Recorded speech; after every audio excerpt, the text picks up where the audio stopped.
of you may know this, some of you may, but 2025 is the charity's 20th anniversary. So it's been 20 years since Ian Stewart founded the charity. And this year we're doing a real big push on fundraising because we want to keep webinars like this going. We want to keep having our therapies provided. Robyn is our amazing therapist. That all costs money. So if you can, we always greatly appreciate donations. Go onto the Cavernoma Alliance UK webpage, look at the donate tab, and there's that option there if you'd like to support us in that way. So I'm now going to introduce our speakers. So I'm going to begin with our first speaker, Dr. Anita Rose. So Anita is a consultant clinical neuropsychologist, and she's been working in the field of brain injury and chronic neurological conditions for many, many years, so brings a wealth of experience. Like Anita's twiddling her thumbs, so she's like a patron, a trustee, and an advisor for many organisations. I don't know where you have the time, Anita, including Cavernoma Alliance UK. So we're very lucky to have Anita on our advisory board. And next on to Robyn Hughes. So Robyn is a counselling therapist, and it's been 6 years now since Robyn first started supporting members at CA UK. So Robyn brings an absolute wealth of knowledge and experience of our members. So Robyn's approach is a psychodynamic, developmental, trauma-informed and creative perspective. And Robyn's been working in private practice now for 7 years and is the co-founder of Connection Space, which is a community interest company based in Derbyshire Dales. So thank you so much, both of you, for joining. I'm going to hand over now to you, Anita. So I'm just going to spotlight you, and we're really looking forward to your first part of this presentation. Thank you so much for inviting me, and all of those that I can't see, welcome, and I'm really looking forward to this session to learn as much as hopefully you will.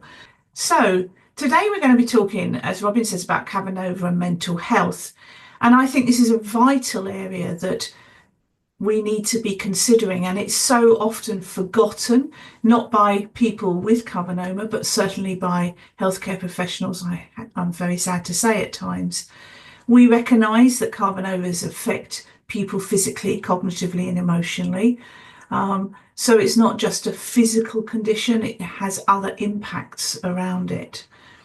I think where mental health and emotional well-being can be affected is around the point of diagnosis. We know that diagnosis can take many years, and sometimes that may happen after many misdiagnoses.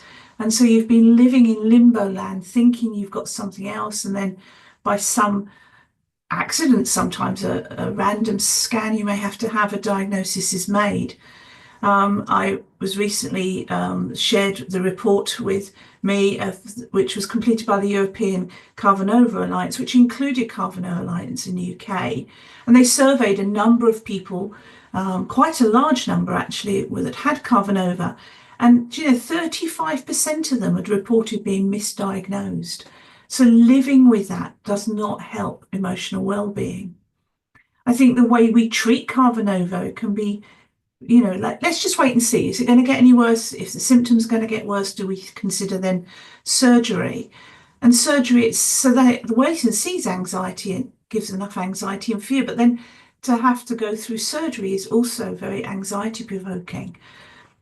So living with uncertainty, which you will be doing, can be a real trigger to people just struggling with their mental well-being, their emotional well-being. We see that people with Cavernomas often have a significant lifestyle change. People have to give up work. Maybe they have to change how they live and where they live. And all of this together causes those psychological, emotional challenges. And so it clearly does impact on mental health. And I think it's really exciting that we are now beginning to look at that a lot more. And again, that report I just mentioned earlier with the misdiagnosis data did highlight that over 55% of people with Cavernoma rated their mental health as worse or much worse following their diagnosis. And that was slightly above their physical well-being. They reported their physical health at the same rate, with the same ratings, about 51%. So we know this is an issue, and it's so good that today we can talk openly about that. But what I want to do initially is very quickly just talk about mental health versus mental illness, because we often use these terms sort of, we might say mental illness, but we mean mental health, and we might say mental health, mean mental illness. As you know, in hospitals, the mental health service is what helps people with mental illness.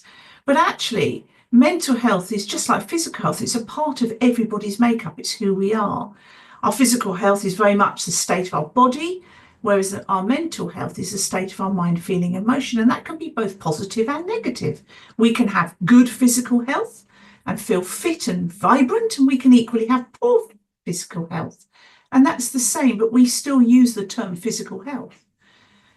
Being mentally healthy is contributing to our feelings and emotions and our way we think, and we work in ways that make us enjoy life and cope with its challenges. But when we struggle with mental health, in the same way we physically struggle with our physical health, that can result in feeling unhealthy, unhappy maybe. Maybe we don't think as clearly, or we feel overwhelmed by stressful situations. That doesn't mean to say that is a mental illness. It's about our mental well-being not being as good as we'd like it to be. So mental illness is not the same as feeling sad, unhappy, or stressed because you're facing a difficult situation. People with mental illness may feel distressed on a very regular basis and may feel not in control of their own lives. It impacts how we see others and how we see the world around us and how we interact with the world. And it's also really important to note that it's possible to have good mental health even if you have a diagnosed mental illness. So I want to sort of, I suppose, mythbuster the fact that even if you have a diagnosed clinical depression or a generalized anxiety disorder, that you aren't mentally healthy, because equally you can be. It's just that at that moment in time, you're dealing with an illness, a disorder, in the same way as our bodies can be really physically healthy, and you can still be dealing with something physical in your body, like asthma or a condition like that. So whilst these terms, health and illness, are interchangeable in healthcare, they are both very different. So when we're talking about mental health today, I'm not talking about mental illness. I'm talking about us reacting to difficult situations which bring an emotional experience to us and to how we react to things. Now, at times that may go over, and we'll talk a little bit about when that steps into an area perhaps where you perhaps need more help than maybe you do on an everyday basis. So if we think about mental health again versus mental illness, we can think about it on a continuum. So we always experience difficulty. All of us will experience difficulties at points during our lives. Not only, even if you're living with a Cavernoma, you're still going to have other experiences, other challenges that occur in life, because that's what happens in life. And the continuum shows that we can move very easily, I guess, between the different states of well-being, from thriving and surviving through to struggling and sometimes into crisis. And seeing it much more as a continuum helps us recognise that this is a normal human experience, regardless of having a Cavernoma. But actually having the Cavernoma may increase your challenge of living towards a more thriving end of this continuum at times. And sometimes you'll be struggling and feeling as though you're just about surviving. And within that continuum, that may fluctuate over and over. I get patients ask me all the time, is it in the brain or is it just in my mind? Is it because I just feel like this and therefore, I'm almost allowing myself to struggle with my mental well-being? Well, the experience of emotion involves both our brain activity, so what goes on in our brain, the chemistry, how our neurons fire, and a mental interpretation. So it fires off emotions, particularly in the areas highlighted on the screen there. They're all to do with emotion, regulating emotion, and interpreting emotion. So they're all firing off because of a physical change, maybe in our bodies. And then our brain, particularly the prefrontal cortex, is trying to make sense of what our body is telling the brain that we're experiencing. So if you get really anxious, your heart starts pounding, you may feel dry-mouthed, you may get sweaty palms, and therefore that will trigger off the amygdala, the hippocampal areas, these areas in the brain. They will talk to the prefrontal cortex and it will go, oh, you must be feeling anxious. But those symptoms can also be because you've just done some exercise. You've run up and down the stairs or something, or because somebody came up behind you and went, boo, and you were shocked. So the brain sometimes doesn't really understand exactly what that emotion is. But then what we do and what the brain does is it tries to make sense of it. And sometimes it can cause some problems. But also we know having a cavernoma can cause changes in the biology of the brain, the chemistry and the actual biology of the brain. And that can cause attention and memory problems, but also mood problems, emotional problems, sometimes personality or behavioural problems. And that's more so if those lesions are in the areas where all the emotion works as well. So the temporal areas, the frontal areas, all of these have parts of it that are involved in emotion. So what we can say is that it is in your brain and it's also in your mind, because both of them are a complex interplay. Your biology tells you one thing, which then our brain tries to make sense of, and that's how we come to emotion. So it's not you're mad, crazy or nuts, it's how you're interpreting situations, how your body's reacting, but equally it can be driven biologically. I hope that sort of makes some sense. What I want to do now is step into a couple of the areas that we know that many people with cavernoma report, and that is feelings of low mood, depression, sadness, and feelings of anxiety. Now, when we talk about depression, what are we talking about? Are we talking about a pervasive condition that would require medical intervention and a diagnosis?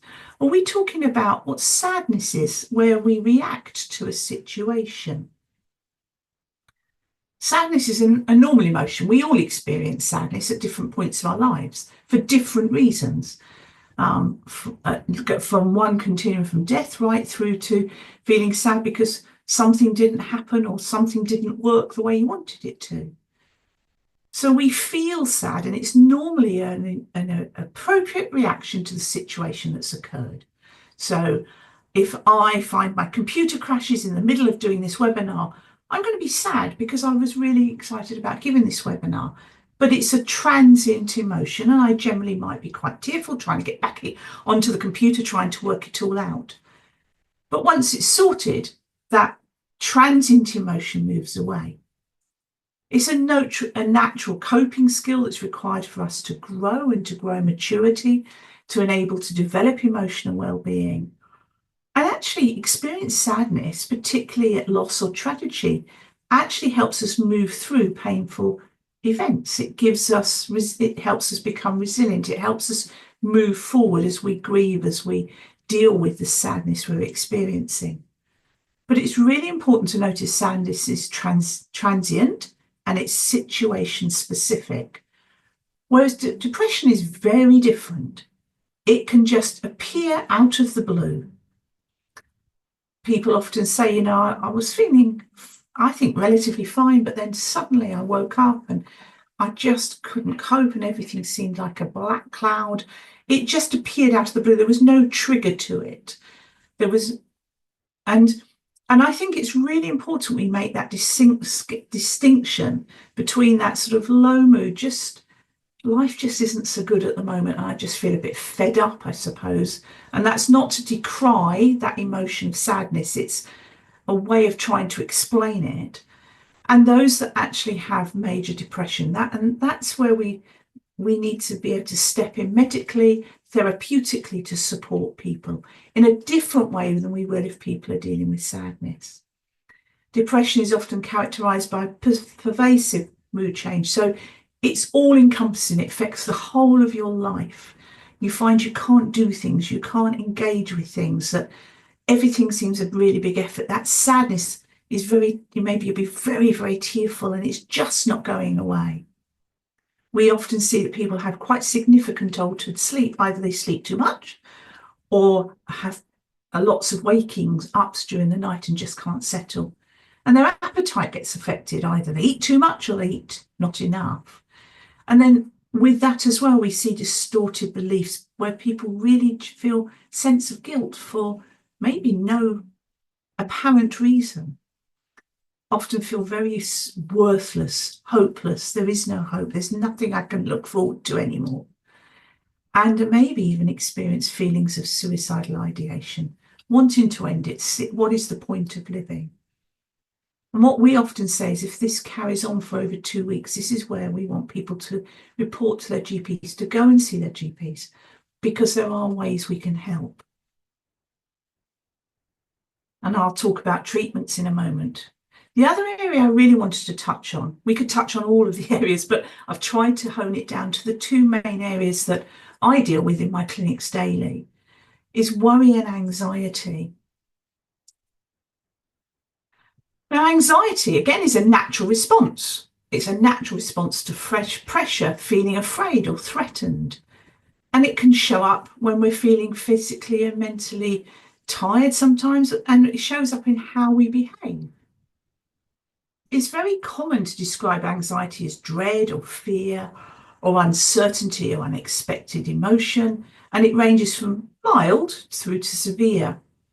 Now, when anxiety becomes a real problem is when we start worrying a lot, we start ruminating, we're just constantly worried about what others may perceive small stuff. For you, it might be something really big, or it may be a relatively harmless situation. And often what we see is that people become very entrenched and become anxious about lots of different things. So it might have started with anxiety about upcoming surgery or when your next scan is, but then it starts tipping over to being anxious about, have I locked the door? Is the oven on? So we start generalizing our anxiety. And when our anxiety becomes that intense or overwhelming, it starts often to interfere with our daily life. We're frightened to go out of the house because I might have left the oven on, or I'm frightened to go out because something bad may happen. Excuse me. And it can start to affect our relationships. Because anxiety is a very difficult thing to talk about or to share with others or to explain to others because it's very subjective. I do apologise. I've got a fog in my throat. But is that the same as worry? When we talk about things, is it we're talking about worry or are we talking about anxiety? Excuse me. Worry, again, is a very normal response to stressful situations. You know, I guess tonight Helen may have been worried a little bit that people would turn up for the webinar, that all our slides would work and everything would be fine. But at the end of the event, that worry goes away. Worry only lasts the duration of an event or a situation. It's not like anxiety. It doesn't spread out to other areas or other topics. And if someone is excessively worrying, then that shouldn't be seen as normal, because it isn't normal in one's personality. Normal worry is just, I'm worried about X situation or Y. And then worry does become more of an anxiety because it becomes all pervasive again. And you start worrying about things. And at that point, really, what we're talking about is probably anxiety. I've really got frog in my throat. So, sorry, I've gone too far. I need to go back.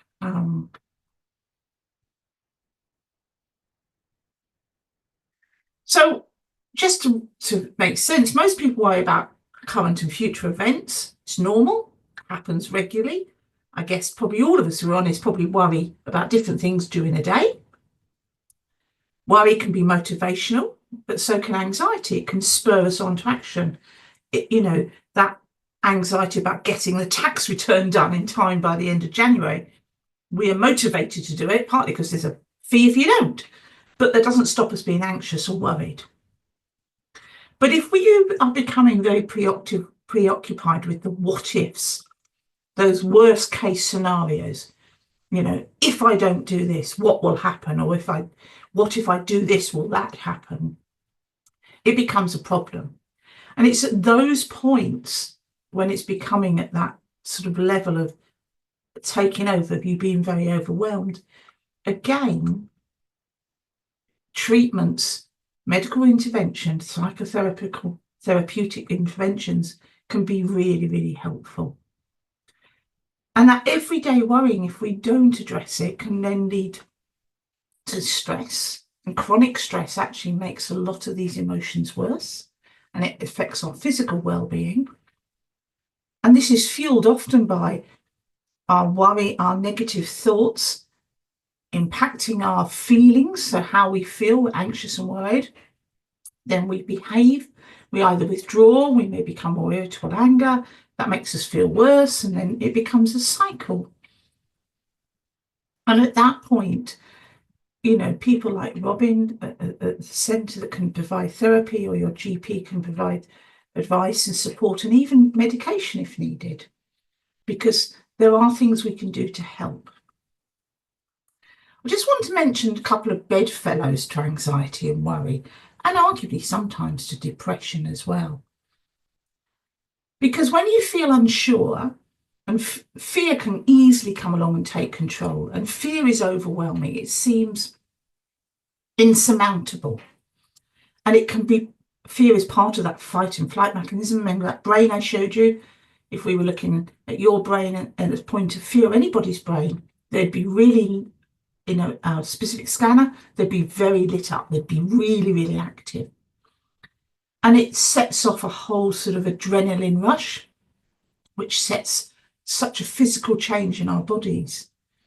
Now, whilst it can be positive, if you're waiting for a ride at Alton Towers or one of these big you're fearful, but you're also sort of excited, and then you get on the ride and you ride through the fear and come off exhilarated.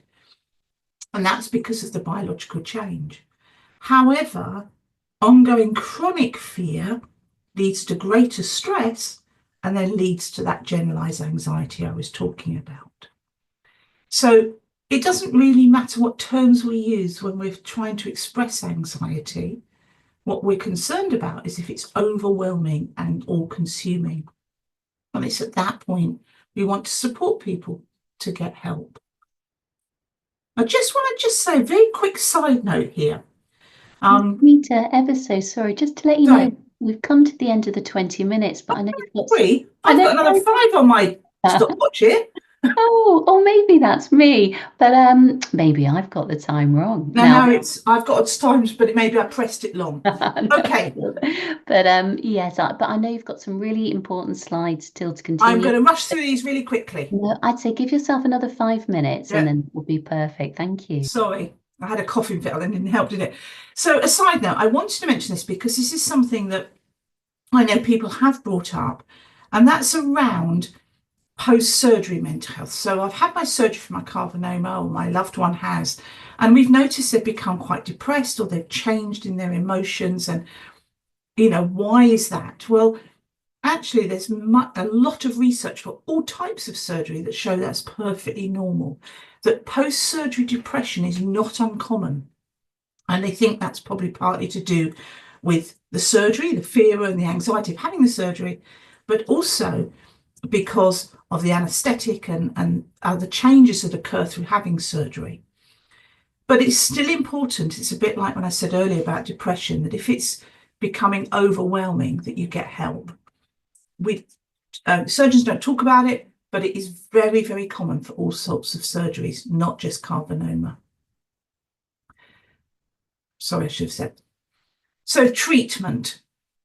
So medications, the most common medications for depression and anxiety are what we call the SSRIs. They affect the chemistry in our brain and allow us to either inhibit or uptake certain conditions, chemicals such as serotonin. Now, there's a whole group of drugs. I'm not a medic, but I know about these drugs because I have to because of my job. But all of these are often the first choice of treatment for depression. They're really up-to-date, common medications, the majority of these, but they all will have some level of side effect. And the other thing about these medications, they take time and patience in finding the right dose that's effective for the individual, but they do make very positive differences. And what I say to my patients is, if you feel that you need to have medication, let's get the GP to prescribe something, and we work until we find the right dosage. But we do it on a short-term trial. When I say short-term trial, I'm talking up to 6 months, because it will take up to 3 months to get the right dosage and for somebody to feel any difference. So, but they can be really, really beneficial. Also, the other way of treating is talking therapies, and they are psychological treatments. Now, there's lots of different talking therapies, but they all involve working with a therapist who's trained, whether that's a psychologist, a psychotherapist, a counsellor. They would all undergone training specific to the therapy or therapies. In the case of some psychologists and psychotherapists, they may work with different therapies. They would have all undergone training, and they have to be accredited. There are many different talking therapies, and I'll just, on a slide next slide, I'm just going to show you roughly some of them, but I'm not going to talk through them because they're just for your information. But they should always be based on your personal need and the method your practitioner, your clinician, feels may work best for you. My rule of thumb, I say to everybody, is have a trial session with one, see how you go on, because having a trust in your therapist, having a good relationship is going to be vitally important for you to gain benefit from it. And if you want to get therapy privately, always make sure that person is accredited, because there are many counsellors and people that call themselves psychologists out there who are not accredited. And I can let Helen have the accreditation details of the places to look for an accreditation person so that she can let you have that. As I say, there's loads of different therapies. Cognitive behavioural therapy is the one the GP will probably provide for you via a counsellor, but there are equally many other types of therapies. These are 4 out of loads. They all do the same thing in the sense they help you overcome your problem, but the mechanism is very different. And that's why I say it's really important you feel comfortable with the therapy you're going through. And if we want to just think about alternative therapies as part of a treatment package, I have to be honest, there is no alternative therapy that's guaranteed, that's been researched to really show that cure depression or anxiety, despite all these adverts that say they will, but they may help. But I would always say, talk to your GP, talk to your consultant before you ever try any, because some of the medicative types of alternative therapies can actually have a huge negative impact on other medications you're taking, but equally on you as an individual or your particular brain and what's happening in your brain. But there are a lot of them. A lot of my patients do yoga and meditation and reflexology and gain a lot of really significant benefit. So things like that, acupuncture, are really good. Herbal remedies, always speak to your consultant, nurse or GP. I think the most important thing is all of this is about self-care. It's about asking for help. It's putting yourself first. And I think we mustn't forget how important self-care is. And here's just a slide that suggests some things we can do: getting into good sleep patterns, eating well, think about social, physical activities, etc. But I'm sure Robyn is going to talk about some of these in her talk, and so I'll hand over to Robyn. Apologies, Robyn, for nicking some of your time. Thank you so much, Anita. That was incredibly helpful and enlightening. I've learned a lot from that. I love doing these webinars because I learn so much every single time. And we could have you speak for a very long time, couldn't we? So I'm now going to hand over to Robyn. So I'm just going to put the spotlight on you, Robyn. And just a reminder, if you'd like to ask a question, please do put it in the Q&A. We've already had a couple already.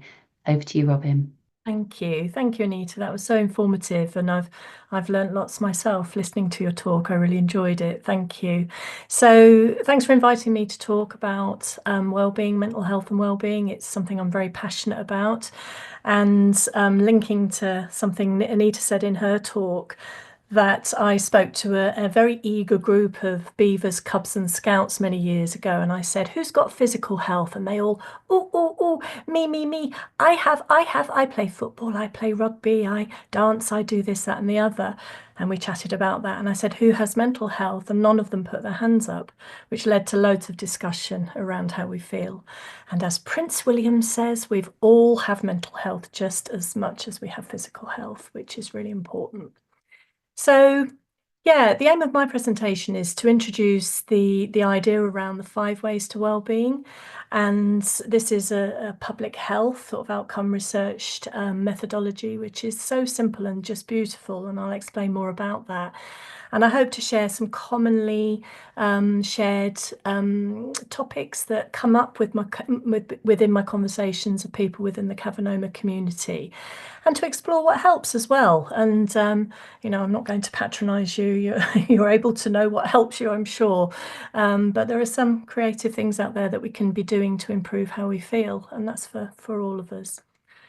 So the 5 ways to well-being, they're an evidence-based actions to help improve basically how we feel. And they were devised in 2008, all those years ago, following extensive research. And they're still very, very relevant today. I think probably more relevant today with all the stuff that's happening in our lives and in the world. And there's a lovely acronym, CLANG. We can help remember them by that. That's connect, that's learning, that's active, be active. I take a deep breath at that one. Oh, I need to go to the gym. Take notice and to give. And I'll explain more about these. But they're all identified as being closely associated with the increased mental health and well-being, and more of a positive association with how we feel. So they're very, very simple, but I do like them. So a bit more about the background is that there's been a long-standing concern and interest in promoting public health. I've got a bit of experience of working in public health around physical health, smoking cessation, diet, exercise in your localities, wherever you're calling from or watching from. You might be aware of these things happening out there. And the idea of 5 a day, we all know about 5 a day, 5 bananas. I find that very hard, but I think it's probably more like 8 or 9 bananas. For our dietary health, we know about that.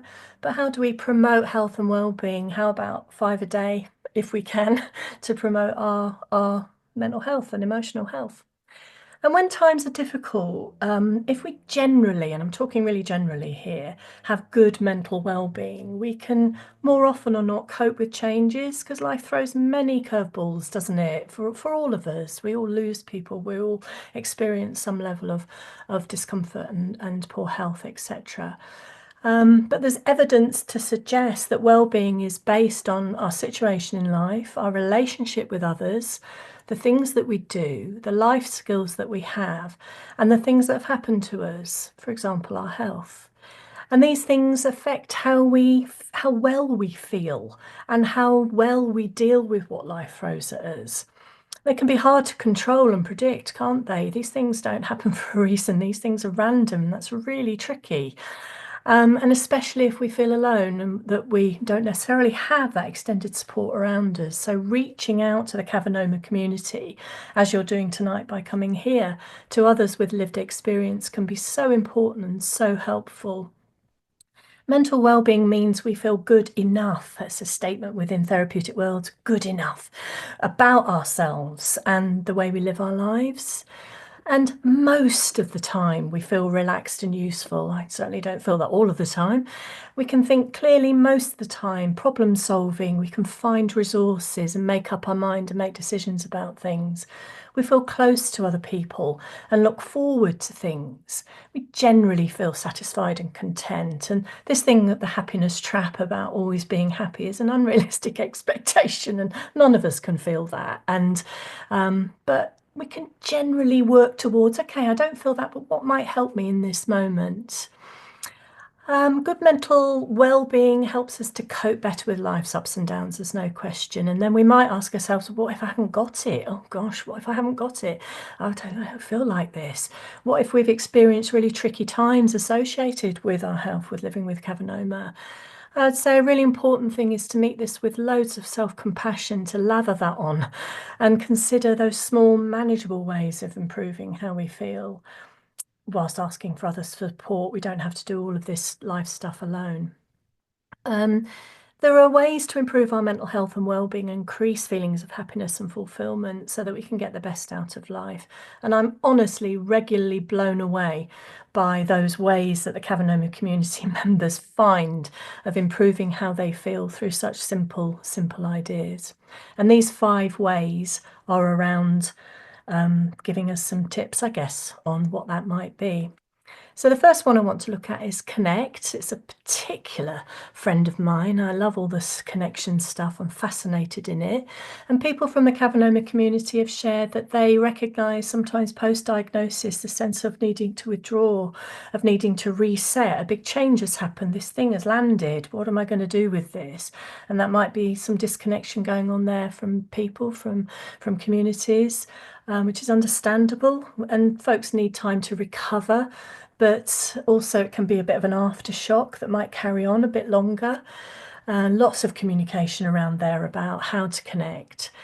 Connecting with others, obviously, and ourselves. Isn't that an interesting concept, that we're connecting with ourselves, that we're looking into ourselves and learning about how we respond? Family, friends, choosing those people. Some of the people we know might not be the right people for us at that time. It has to be that trusting relationships. All the beautiful stuff around animals, nature, colleagues, neighbours, our communities, Cavernoma community, strangers, you know, that aside you have with somebody queuing up for a coffee or whatever. And with hobbies, maybe we've lost sight of those things we used to do. I think the important thing is investing time in developing connections. I can certainly notice if I'm not investing enough time in connections and how that makes me feel. And when we connect, how does that feel? How does that feel? Always a good time to reflect on what you gain from that connection. How can we incorporate that in positive connections into our daily lives? And with this modern tech-based world, is that the sort of connection we need? It's useful, it's helpful sometimes. Yeah, Facebook, Cavernoma support groups, all those things, but real, physical, human-to-human relational connections too. And building on these will support and enrich us every day. I absolutely know it from my own lived experience. So I've been in touch with a couple of members of the Cavernoma Alliance over the last week or so since being asked to do this, and that's the wonderful Kay and Ryan, who are a couple, and I think might be on the webinar today. So a big hello. Get ready for lots of lovely pictures of dogs. So Kay and Ryan have a menagerie of pets, a literal zoo, from spiders to frogs to dogs, to name but a few. And I'm a poet, so I didn't realise that. And they've really shared with me over messages that animals for them are a reason to get up and out of bed on difficult days. Kay lives with a spinal Cavernoma. That the animals connect emotionally and they adapt to our mood. And I think any of us that have pets, and it doesn't mean this is a prescription to go out and get 14 dogs, because it has to fit with your life, doesn't it? You might not like dogs, but for Kay, it helps with mood. And they know how to cheer us up in comfort or in playtime. And that she notices that you can make so many friends within the pet community. My husband walks our dog every single day, and that's part of his well-being. There's no question that keeps him well. He knows every dog in Matlock. So, oh, there's Benji, there's Alfie, which is really interesting. So that community, depending on what pet you have. And Ryan notes that, you know, dogs can connect to you in a way that humans really can't in many ways. It's sort of an instinctive, natural thing that they do that maybe humans have lost a little bit of touch with, and maybe we need to work on that. And Kay says that there's something to care for, which gives meaning to life, and that's so important. I remember one client I was working with persuaded her family to get her a hamster, and it was honestly life-saving because she realised she could give to this small animal and keep it well and keep it alive, and that in turn helped her realise that she could do that for herself. And not only do Kay and Ryan look after all their animals and have all their connections, but they have such an engaging social media presence that they connect with a much, much wider audience. And I'm personally uplifted by their daily posts on what their animals are getting up to. I find it fascinating. And I'll be referring to their story as I go through. So the next one is around the area of wellbeing is around learning. And some folks can go, oh gosh, oh, my memory is not as good as it was. I worry about forgetting things with my Cavernoma. I don't, oh gosh, learning. It's not really meant in that way.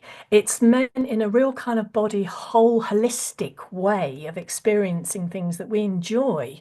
And that's when the best learning takes place, doesn't it? We can be hyper focused on something we enjoy, but find that maths lesson pretty quite hard. So we're not talking about school days. We're talking about other ways of learning, rediscovering, trying something new. Other members of the Cavernoma community have told me that learning enough about their Cavernoma without needing to be a neurologist overnight, with respect, is really important. Learning about ourselves in relation to the Cavernoma journey that you're on. I've known people learn the ukulele. Two of the Cavernoma members used to play. One was in Scotland, one was in London. They used to play the ukulele together. How lovely. Some have taken writing courses, poetry, to express how they feel. Learning how to meditate, as Anita referred to.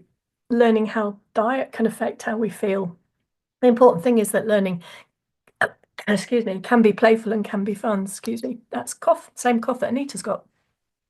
So gaining satisfaction when learning is attuned to our core values is probably the best way we can look at it, and that the evidence absolutely shows that reflecting and being receptive to new experiences enhances how we feel. I think we can all relate to that, can't we?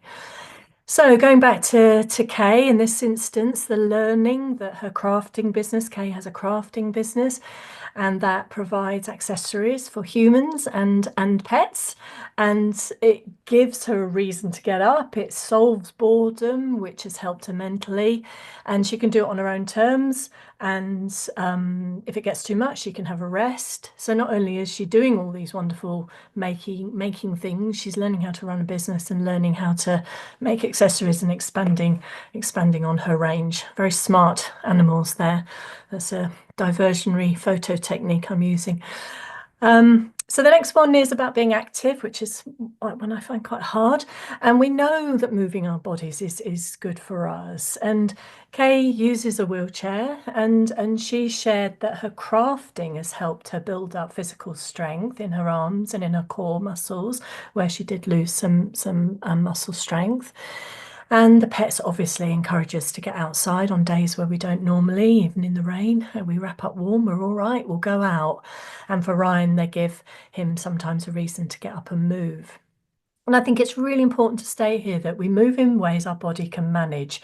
When I broke my shoulder last year, I had to move very carefully and very with mindfulness and get back into gentle activity and exercise. And it's taken a while, and it can. But it has to be enjoyable. You know, I see the people pounding on the treadmill, and that is not for me. I can't do that. And I will go for a brisk walk instead, something that suits my level of mobility and my age and fitness. And we know it makes us feel good. You know, sometimes it can feel like the very last thing we want to be doing, but these movements can be small. Some brilliant stuff out there on social media around sort of vagus nerve tonal exercises that I'm so interested in, how our nervous system responds, that can be so restorative and physical, but not overdoing it. And it's about that first step can feel the hardest, can't it? I know that, oh, that dread, oh, I'll go tomorrow, or I'll do that tomorrow. So it's really, really important. So there's another cuteness overload here. There's some fluffy friends being very active with purple tails, and there's Kay and two of her pets selling their wares, which is just glorious. Cuteness overload warning there. So the next one is about taking notice. I love this one too. It's very subtle. It's about being curious. It's about catching sight of the remarkable, of the beautiful, noticing the small things. Someone said to me just the other day, they had a cup of coffee in bed weren't having a great day living with Cavernoma and could hear the birds song outside and could see the birds. And I know it sounds really obvious, doesn't it? But to actually stop, like Ryan said, long enough just to look and to see and to notice can be so restorative and give us a glimmer. I love that word, a glimmer of something to help how we feel. Savouring that moment, whatever it is we're doing and wherever we are, and being aware of the world around us and the beauty that it holds and all of that stuff that can fill us up, can't it? That could make our souls sing. My husband and I went for a walk at the weekend and we said, this is good for the soul, isn't it? And it really did feel it, and the sun was out. So that looking out as well as in, sometimes we can look in and be checking our bodies. How am I feeling today? What am I feeling? Which is all important stuff. I'm not saying stop that, but the balance between the looking out and the looking in, I think is really important for us all. And reflecting on experiences will help us appreciate what matters to us. And that's what this is all about, really. It's not saying me saying do this, do that. It's what you find helps you take notice of the bigger stuff out there. Another beautiful picture of the gorgeous Trixie here, and Ryan describes it as animals are an escape, taking the dogs to the middle of nowhere, no distractions, away from people and civilization. Aren't we moving in a fast-paced, stressful world? I love the quote, we're all drenched in stress, and I agree, I think we are. And we need to lighten that. We really need to lighten that. And if we're living with long-term health conditions, we really need to lighten that and get back in touch with that elemental stuff. Trixie's posing. She's very, very photogenic. So the final one, another favourite of mine, is around the term give, to give something of ourselves, however small that is, to give a bit of time, to give a smile, to maybe volunteer if we've got energy and capacity to do that, just to connect. Again, they all link together, which is no surprise. And seeing ourselves and our happiness linked to the wider community can be incredibly rewarding and creates connections with people around us and folks within the Cavernoma community who are going to climb Snowdon. You know, that's all about giving, fundraising, connecting for a cause, which is such a powerfully moving experience. And I think especially when the giving's unconditional, it's really associated with increased well-being. It's that great feeling that I don't need to shout about this. This is unconditional. I'm giving this and I'm fine with that. I'm not waiting for what I'm going to get back in return, but we do get loads back in return, but it's not monetary or gifts. It's a sense of well-being. Maybe, you know, volunteer, maybe do some stuff that feels appropriate and manageable, but there's no right or wrong really. And just to gently think, how can I give more to others and to ourselves? Like Anita said, that self-care is so important. So this is the final doggy picture, but Ryan volunteers for animal-assisted therapy, which is just so beautiful. Dogs being used as trustworthy, unconditional, intuitive little creatures that provide comfort and peace. I totally agree. And that they accept us for who we are. They're not bothered, are they? They just see us as a person and that's it. And they don't care or need to know what our struggles are. I think lots of dogs can pick up on, my dog certainly can pick up on when I'm not feeling great. So that's the 5 areas there, and I've just copied Anita's slide when I saw it because I thought it was lovely. In terms of self-care, self-care is an act of well-being, isn't it? It's a really important one, and I think we can all probably do more on this for ourselves. And for me, the key ones on there, they'll be different for you potentially, but I find it hard to say no sometimes. I want to please, I want to do my best. I find it hard sometimes to set boundaries, and I'm a therapist and I know about boundaries, but sometimes I'll just sort of, it's happened again. I'm going to that party. I don't like parties. Why am I going to that party? And that's about saying no. Asking for help when we need it, knowing what we need.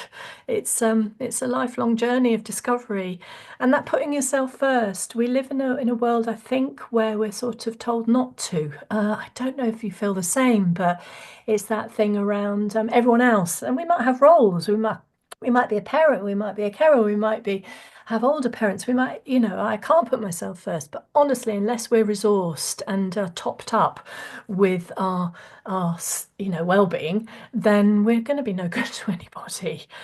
So yeah, I think they're beautifully important, and thank you for sharing that, Anita. So finally, 5 ways, you just Google that. There's loads of stuff out there. Loads of different NHS authorities, charities have embraced them and sort of have, lovely ideas around what that means. And they're simple and accessible. And I think sometimes the simplest of things are the most effective. It doesn't have to be wow, does it? It really doesn't, and big. And I think choosing to act, choosing to engage. I remember the other day, I was feeling really stressed with my elderly mother's care and everything, and I thought, what do I do today? Do I sit and do 68 emails to the care home, or do I actually go and sit in the steam room and have a swim? And I did that. And I know this sounds ridiculous, but it was like, oh, that really worked. So yeah, I'm trying to live it, what I preach. And just finally, I'm so privileged to connect with people from the Cavernoma community, and thank you for enabling me to do that. And I learn all the time about the condition and its impact on folks, and the resourcefulness of people, and how finding what works in a way around the difficult times, not dismissing or minimizing the difficult times, but finding creative ways of just improving just a little bit. And I very much hope I give a safe space and a listening ear. So thank you for listening, and I'll turn myself off. Thank you. Oh, thank you so much, Robyn. I'm just going to remove the spotlight and put us all back. And Anita, if I could ask you to come back on camera and unmute, that'd be amazing. I mean, I just want to say, you both have given of yourselves here by kindly volunteering your time. And I just want to say a shout out to Kay and Ryan. Oh God, I'm in love with your dog. I am blown away. But I am by most of the members, because they all give such amazing parts of their lives to the society, which is amazing. Yeah, and it was so generous of Kay and Ryan to share those quotes. Yeah. So we're now going to move to the section where we do questions. Just a couple of things to flag. So in the comments, Batul on your events assistant shared the link for therapy. So just in case you're not aware, CA UK will pay for 4 online sessions with Robyn. All you need to do is become a member, and then you can request that through our helpline, and the helpline email address is in the chat as well. So please, if you could do some support, reach out. There's the option for 4 sessions, or we can do co-funding for 8 sessions, and it's £25 co-funding. So yeah, please do reach out. And Robyn was talking there about connections. So this weekend, we're going to be announcing the dates for our in-person meetups. We do these across Great Britain, UK, during Brain Awareness Week. That's going to be 10th to the 16th of March. I believe the current count is 12 meetups. So we will be sharing those on social media. It'd be fabulous to see you there if you can get to one. And we're going to do one online as well for those who can't get there in person. There's also, Robyn does a monthly group therapy, and there's also a monthly community chat.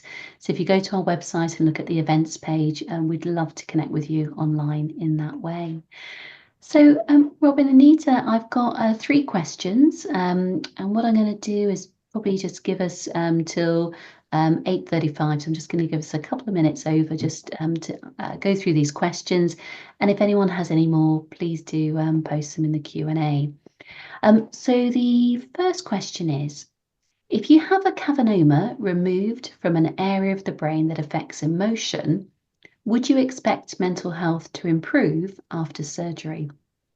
So I'm going to give that question to Anita. Anita, if that's okay, because you had a lovely diagram about the brain. I think you're best placed to answer that one.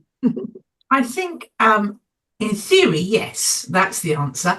But it's much more complex than that, because the difficulty is the cavernoma that has been in that area of the brain would have pervasively affected other areas of the brain. So I think psychologically it makes you feel better because that's gone, and you're feeling like I can perhaps pick up life again as I may have known it, or as I am now. Whether it actually changes the biology and the chemistry of the brain, there are some case studies that suggest yes, it does, and there are some that don't. So, yes, you're right in thinking if I remove something that's in that area, it should get better. But it depends on how long that carbanova's been there, how pervasive it was, and lots of other factors as well. But yes, you will see some change because psychologically it will have made you feel more resilient, I guess, and more and feel better in yourself. Thank you so much, Anita. So the next question is for you as well, Anita, and then I've got one for you next, Robyn. So Good. Glad Robyn's got one. I'll put it all on Anita. So this question is about the frontal lobe. And the question is irritability a common symptom of frontal lobe cavernoma? So does that part of the brain control that? Yes, it is. I think that's the straight answer. I think any lesion, whether it's a carcinoma or any other lesion in the frontal areas of the brain, the frontal lobes, do cause quite significant changes in personality. Again, along the continuum from mild to severe, but irritability, anger, the ability to suppress and to inhibit emotion can be greatly affected.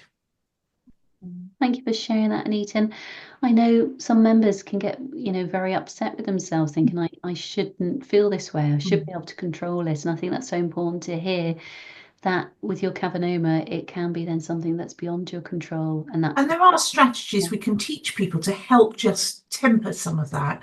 And I'm happy to share some ideas with Helen that she can perhaps post on the website to help people. Absolutely. I think the key thing here through all of this is reach out for help. That's the best thing. Definitely. So the next question, Robyn, is for you, and I know this comes up a lot, and it's about mental fatigue, neurofatigue. And this person is saying, what does mental fatigue mean? And can you train up mental fatigue? So I guess they're thinking like, with physical strength, can you improve your mental strength to tackle mental fatigue and neurofatigue? Yeah.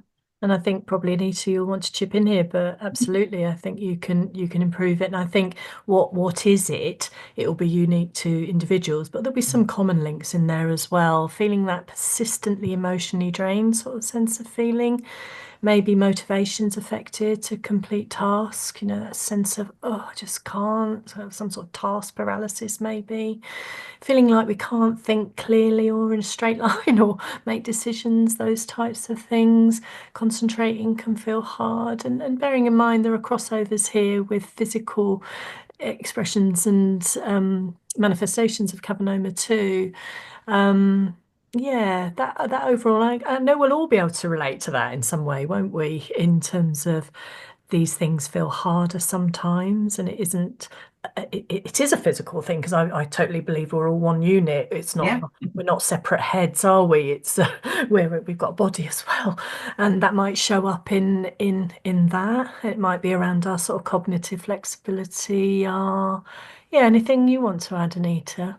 I think you're exactly right, Robyn. I think the more cognitive laden tasks we're completing, the more tired we will get. I say to my patients when I do assessments, for example, it will be like I've taken your brain on a 10-mile hike. And I think it is like that when we're doing a lot of very cognitively led response tasks. And that's where pacing and resting is vitally important. It's a bit like your battery on your phone. If you don't plug it in, it never gets up to 100%. And it's a bit like that with our brain. We need to give it periods of rest in the same way physically we need to rest our bodies. Definitely. And I don't know about you, Anita and Helen, but zooming for 17 hours. It's very exhausting. It's exhausting, isn't it? And I think we can all relate to that, can't we, in some right. shape or form? Yeah, I hope definitely. that helps. But there's loads of information out there. Yeah, there is. Google, Mrs. Google. And again, we can provide information. Exactly. Yeah. That's something I was just going to share is if people haven't heard of spoon theory, look it up. That's a really good tool for pacing with neurological fatigue. A lot of people have actually been looking at that who've suffered from long COVID and have been experiencing that mental fatigue. And that concept is thinking about that sort of emotional, mental energy you have each day and how much can you do and what uses spoons. So yeah, please do look that up. That's a great resource. And I think we've got one more question here. So this question, I'm just going to read on screen. So this individual has a 6-year-old daughter with cavernoma on the left lobe, and they're struggling with communication, which is affecting their daughter's behaviour, and it's frustrating her. She's been recently diagnosed with a cavernoma, and it's affecting the whole family. And this parent isn't sure if this is to do with the anti-seizure medications or the effects of a brain bleed. So really wondering, and just to the parent who's messaged us on this, we're conscious that's a lot to process for you and your family. And as I said earlier on, we do offer therapy. Robyn's there to support. Please do get in touch with us via the helpline. So you've got that individual space as well to work this through, because that's not easy. Anita, do you want to maybe begin with this one, and then Robyn, if there's anything you'd like to add? I think Robyn will agree, and Helen would, and we all would, that if you can't communicate in any way, you lose your voice, you have a way of not being able to communicate. That is extremely frustrating for a 6-year-old who's trying to make sense of the world around them and communicate how they're feeling. They haven't got that capacity to explain feelings, so not being able to communicate what they do feel is really challenging. The question around whether it's anti-seizure medication or effects of brain bleed, some of that behaviour could equally be due to the anti-emetics, the anti-epilepsy medication they're taking. And so there are many different types of medications, so you can always talk to your consultant, or her consultant rather, about whether there's a better medication for her that would help with her behavioural presentation. But equally it could be, depending where the brain bleed was, part of that as well. So my recommendation would definitely be speak to her consultant. And I think Helen brings up a vital response as well, that the whole family are affected and there is therapy available for you as a family. And that's really, really important for you to be able to access and express your own frustrations. With young people like your daughter, play therapy can be really helpful, a way of, and particularly specific types of therapy, play therapy like TheraPlay, can be really helpful in enabling her to express emotion, express frustration, as a 6-year-old would, and helping you understand that as well. So maybe exploring whether that's available in your area and whether your GP can refer to you that service. That's a lovely idea, Anita, and background in play, and a 6-year-old's communication is through play, isn't it? It is very much. They are so good at it. They are far better than us as adults. Far better than us as adults, and how she engages, the types of things that she loves to do, what helps regulate her nervous system in terms of how she's feeling and how she's presenting, and but empathizing with the experience that you're And one silly thing may seem silly to you, but I know it's not silly. It's just doing something simple like making cookies together, or doing some activity as a family together will allow her to express some of those frustrations as well. Definitely. The messier the better. You didn't Definitely, hear me say the messier the better. Anita, Robyn, and we've come to the end of our time together now for this webinar. I just want to say a heartfelt thank you. It's been a really good session. I think you've been the absolute perfect complement together there. And I've learned so much. I can see from the chat people have really valued it. So thank you so much. Absolute pleasure. I'm conscious, I think there's one question we haven't yet got to, but if there's anything we've not spoken to, please do get in touch on the helpline. We're here to support, and we've left links in the chat.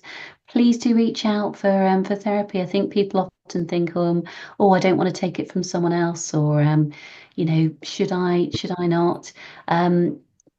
Robyn doesn't have a waiting list. We're so incredibly lucky to have her support.